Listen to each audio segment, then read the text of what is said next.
Bir kuni baliqchilar dengizga tikonli to'r tashladi. To'dani boshlab borayotgan eng katta baliq to'g'ri unga suzib kirdi.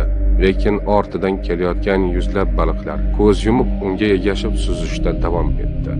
Birinchi baliq ko'rdi, faqat oldinga shoshardi. Ortidagilar ortda qolishdan qo'rqardi. Qolganlar esa umuman o'ylamay qo'ygandi. Shuning uchun hech biri to'rni ko'rmadi. Ular faqat oldindagi baliqning tebanayotgan dumini ko'rardi. To'da kattalashgani sari to'r og'irlashib, tepaga tortila boshladi. Baliqlar bir-biriga urila boshladi. Suzgichlari va og'izlari bir-birini yirta boshladi. Qancha ko'p chiqishga urinmasin, chiqish yo'lini shuncha ko'proq yopib borardi. Bir zumda hammasi tugadi. To'r suvdan chiqqanda ortda faqat ko'pik qolgan edi. Ularni o'ldirgan narsa to'r emas, olomon ortida yurish xavfsiz degan o'y edi. Psixologiyada bu konformik effekti, ya'ni olomon xulqi deyiladi. Hayotda ham xuddi shunday qilamiz.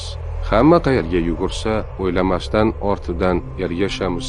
Foydani ko'ramiz, xavfni emas, olomon xavfsiz deb o'ylaymiz.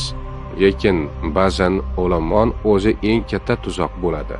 Demak, savol bitta: olomon ortidan borayotgan yo'ling najotga olib boradimi yoki halokatga? Va o'sha to'rni kesib chiqadigan yagona qurol mustaqil fikr.